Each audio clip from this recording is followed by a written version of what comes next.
अच्छा, 8 घंटे का वर्किंग डे हम सब ने सुना है ना? सुबह 9 बजे जाओ, शाम 5 बजे घर आओ। लेकिन सवाल ये है कि क्या ये सिस्टम आज भी उतना ही कारगर है? चलिए इस आम सोच को थोड़ा खंगालते हैं और देखते हैं कि असली आंकड़े क्या कहानी बताते हैं। तो ये रहा पहला नंबर, 2 घंटे और 53 मिनट। जी हाँ, पूरे 8 घंटे की शिफ्ट में से बस इतना ही।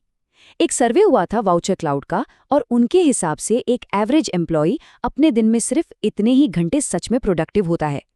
थोड़ा हैरान करने वाला है ना? तो अगर सिर्फ 3 घंटे से भी कम काम हो रहा है, तो फिर बाकी के 5 घंटे वो कहाँ जा रहे हैं? मतलब क्या ये सिर्फ हमारी अपनी आदतें हैं, हमारी अपनी गलतियां हैं, या फिर जिस तरह से काम का पूरा ढांचा बना है उसी में कोई बड़ी प्रॉब्लम है? चलिए इसी की तह तक जाते हैं। तो सबसे पहले बात करते हैं इस प्रोडक्टिविटी पैराडॉक्स की। मतलब एक अजीब सी बात है, हम सब दिन भर बिजी दिखते हैं, है ना? कीबोर्ड पर उंगलियां खटखटा रही होती हैं, एक के बाद एक मीटिंग्स चल रही होती हैं, लेकिन दिन के आखिर में लगता है कि कुछ खास हुआ ही नहीं। तो चलिए इस रोजमर्रा के स्ट्रगल को थोड़ा करीब से देखते हैं। जरा सोचिए, कोई बहुत जरूरी काम है, पूरा फोकस लगाकर करने की कोशिश चल रही है, और बस 12 मिनट, सिर्फ 12 मिनट बाद ही पिंग, कोई ईमेल आ गया, किसी का मैसेज आ गया, या बगल में बैठे किसी कोवर्कर ने कुछ पूछ लिया। कैलिफोर्निया यूनिवर्सिटी की एक रिसर्च यही कहती है कि औसतन हमारा ध्यान किसी एक काम पर सिर्फ 12 मिनट ही टिक पाता है। और उस एक छोटी सी डिस्टर्बेंस की कीमत क्या है? पूरे 23 मिनट। जी हाँ, 23 मिनट लगते हैं वापस उसी लेवल के फोकस पर आने में।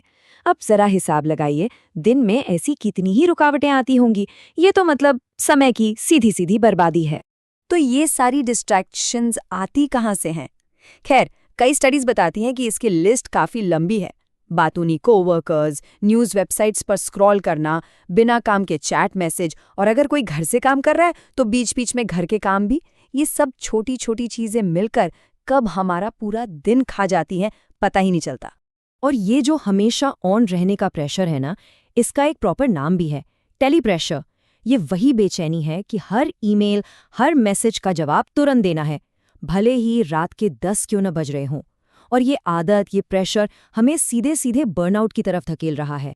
चलिए अब इस मसले को थोड़ा और बड़े पैमाने पर देखते हैं, क्योंकि ये सिर्फ एक इंसान के फोकस की बात नहीं है। ये एक बहुत बड़ा इकोनॉमिक संकट बन चुका है, और इसके जो आंकड़े हैं वो सच में चौंकाने वाले हैं। $438 बिलियन। इतनी बड़ी रकम, ये वो कीमत है जो पूरी दुनिया की इकोनॉमी हर साल चुका रही है। और क्यों? सिर्फ इसलिए क्योंकि एम्प्लॉइज अपने काम के साथ जुड़ा हुआ, यानी कि इंगेज्ड महसूस नहीं करते।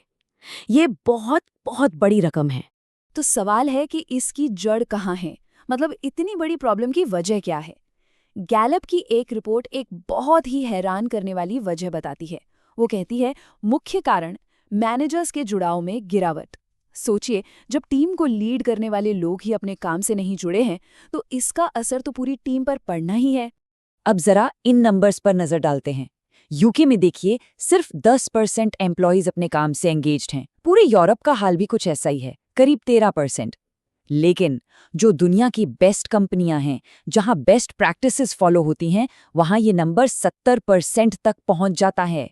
ये जो जमीन आसमान का फर्क है ना, ये दिखाता है कि हालात सुधर सकते हैं और सुधार की गुंजाइश बहुत ज्यादा है। तो ठीक है, प्रॉब्लम तो हमें साफ साफ दिख रही है, पर अच्छी बात यह है कि इसके सॉल्यूशंस पर भी अब बात होने लगी है। तो चलिए अब जरा काम के भविष्य की तरफ देखते हैं।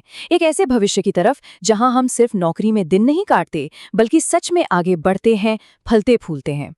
यहाँ पर जो आंकड़े हैं वो एक बहुत ही साफ कहानी बताते हैं। एक तरफ है वो पुराने सख्त नियम, जहाँ ऐसा होता है वहाँ लोग 2.5 गुना ज्यादा नई नौकरी ढूंढते हैं, और वहाँ काम का स्ट्रेस भी लगभग 4.5 गुना ज्यादा होता है। और दूसरी तरफ जहाँ काम में पूरी फ्लेक्सिबिलिटी दी जाती है, वहाँ प्रोडक्टिविटी 39% बढ़ जाती है, फोकस करने की क्षमता 64% बढ़ जाती है। कमाल की बात है ना? तो फिर मैनेजर्स वाली जो प्रॉब्लम है, उससे कैसे ठीक किया जाए? गैलप इसके लिए 3 बहुत ही सीधे और असरदार रास्ते बताता है। पहला, हर मैनेजर को प्रॉपर ट्रेनिंग दे। दूसरा, उन्हें सिखाएं कि एक बॉस की तरह नहीं बल्कि एक अच्छे कोच की तरह कैसे काम करना है। और तीसरा, जो शायद सबसे जरूरी है, वो है मैनेजर्स की अपनी वेलबींग में इन्वेस्ट करना। जब लीडर ठीक रहेगा, तभी तो टीम भी ठीक रहेगी। ये तीनों कदम मिलकर एक बहुत बड़ा पॉजिटिव बदलाव ला सकते हैं। और इस पूरे बदलाव में टेक्नोलॉजी, खासकर एआई, एक बहुत बड़ा रोल प्ले कर रही है। 80% कर्मचारी ये मानते हैं कि एआई इस्तेमाल करने से उनकी प्रोडक्टिविटी बढ़ती है, और ये बात सही भी है। देखिए, जब मशीनें हमारे वो रोज-रोज के बोरिंग काम करने लगेंगी, तो हम इंसानों के पास ज़्यादा वक्त होगा क्रिएटिव सोचने के लिए, स्ट्रैटेजी बनाने के लिए और एक दूसरे से जुड़ने के लिए। और आखिर में एक बहुत ही कमाल का कॉन्सेप्ट है जो अब पूरी दुनिया में जोर पकड़ रहा है। ये है राइट टू डिस्कनेक्ट, यानी डिस्कनेक्ट करने का अधिकार। इसका मतलब बहुत सीधा सा है कि काम के घंटे खत्म होने के बाद किसी को भी कंपनी के ईमेल या मैसेज का जवाब देने के लिए मजबूर नहीं किया जाना चाहिए। ये काम और निजी जिंदगी के बीच एक हेल्दी बाउंड्री बनाने की तरफ एक बहुत। तो आखिर में सवाल यही बचता है, जैसे जैसे एआई क्या करना है ये सीख रहा है और इसे संभाल रहा है, तो क्या हम इंसान इस बात पर फोकस करने के लिए तैयार हैं कि कौन उस काम को कर रहा है? मतलब क्या हम इंसानों पर, हमारी क्रिएटिविटी पर और हमारी वेलबींग पर ध्यान देने के लिए तैयार हैं?